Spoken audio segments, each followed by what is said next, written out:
So ఇది మా foundation యొక్క ఓరియూ. అండ్ దాన ధర్మ చారిటబుల్ ట్రస్ట్ అని చెప్పింది సార్. ఈ దాన ధర్మ చారిటబుల్ ట్రస్ట్ వాళ్ళ ఈ ఫౌండర్ వచ్చేసి అమెరికాలో ఉంటారు. ఆయన పేరు ఉట్కూరి వెంకట్. ఆయన ఏమన్నాడంటే, సార్ నా పేరు చెప్పినప్పుడు క్లాప్స్ గిట్లా కొట్టకపోయినాం కదా, నా పేరు అందరూ ఒకసారి చెప్తే ఆయనకు 60 ఏళ్ళ ఆయుష్ పెరుగుతుందంట.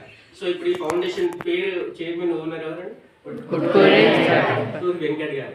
ఆయన కూడా అక్కడ ఆంధ్ర పొన్నూరు వాళ్ళది. తెనాలిలో వాళ్ళు ఎంసెట్ రాసింది, కానీ ఆయనకు ర్యాంక్ రాలే. తర్వాత ఆయన బీసీఏ చేసిన తర్వాత ఆయన కొంచెం మంచి చదువుకొని అమెరికాలో స్థిరపడ్డాడు.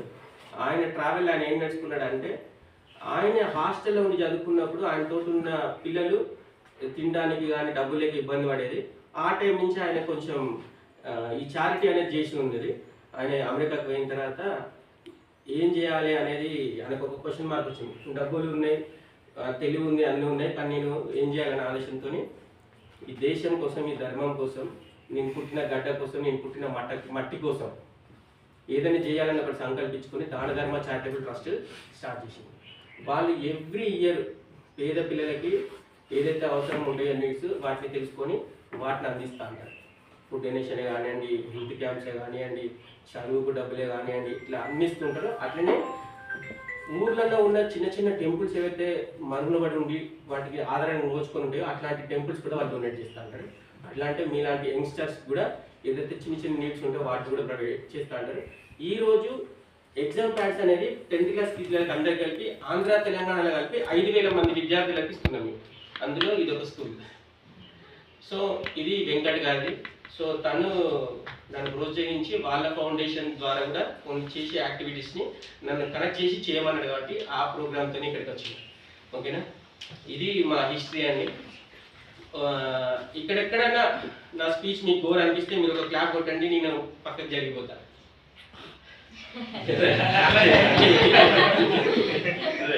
ఎందుకంటే బలవంతంగా కూర్చోబెట్టి నేను నా మాటలు వినాలి అని చెప్పేసి చేసేంత స్టాటిస్ట్ని కాదని నేను. ఎందుకంటే నా మాటలు ఇష్టం ఉండాలి వినాలి, లేదంటే పక్కకు జరిగిపోవాలి. మీకు ఎప్పుడు నేను మాట్లాడటం ఇంకొక 5-10 నిమిషాలు మాట్లాడతాను నేను. మీకు ఎప్పుడు బోర్ అనిపించిన ఒక క్లాప్ కొట్టండి, నేను పక్కకి వెళ్ళి కూర్చొని సిద్ధంగా ఉంటాను. రైటా? పొన్నూరు విన్నారా పేరు?